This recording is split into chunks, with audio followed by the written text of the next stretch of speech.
All right, folks. Today, we're making something light, fluffy, and guaranteed to impress. Vanilla Soufflé. If you've ever wanted to feel like a fancy French pastry chef, now's your time to shine. Or collapse, depending on how this goes. But don't worry, I got you. Oh, before we start, where are you watching from? Your kitchen, your couch, the middle of a grocery store? Contemplating if you should even attempt this? Let me know and let's get cooking. I was trying some tricks to separate yolks, but it didn't work, please don't mind. No yolk should sneak into the whites, or your soufflé will hold a grudge and refuse to rise.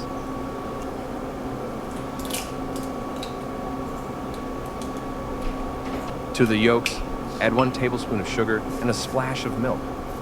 Why? Because we want to start dissolving the sugar and smooth things out before adding flour. Think of it as warming up before a workout. Now, sift in 2 tablespoons of all-purpose flour, because no one likes surprise flour lumps in their soufflé.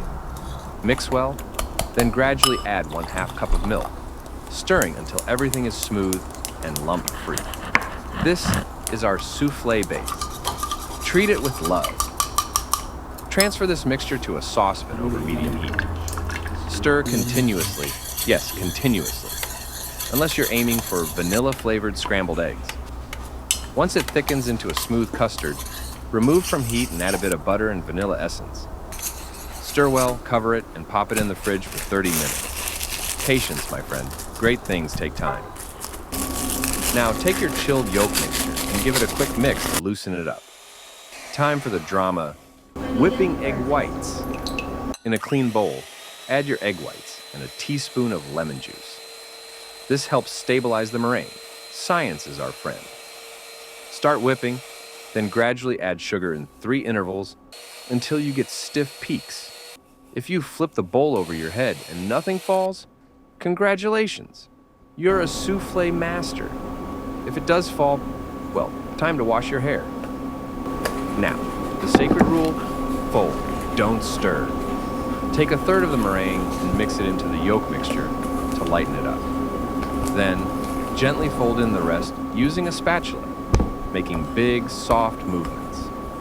No beating, no aggressive mixing. This is soufflé, not mashed potatoes. Butter the ramekins and dust them with sugar. This helps the soufflé rise evenly and also gives it a slightly caramelized edge. Pour the batter in, but don't overfill. Leave a little space for it to puff up. Think of it like giving your soufflé room to grow into its full potential. Preheat your oven to 375 degrees Fahrenheit, 190 degrees Celsius. Place the ramekins in and bake for about 10 minutes. Whatever you do not open the oven early. A soufflé is like a diva. It needs its moment of glory without interruptions. And here you go, a soft, fluffy, cloud-like vanilla soufflé. Serve immediately because soufflés wait for no one. Dust with powdered sugar, grab a spoon and enjoy before it deflates faster than my enthusiasm on a Monday morning. If your soufflé rose perfectly, you're officially a baking wizard. If it collapsed, well, remember, even a failed soufflé is still delicious. I had failed too in my first attempt. Hit that like button, subscribe to Come As Cook, and let me know in the comments if your soufflé soared or staged a tragic collapse. See you next time.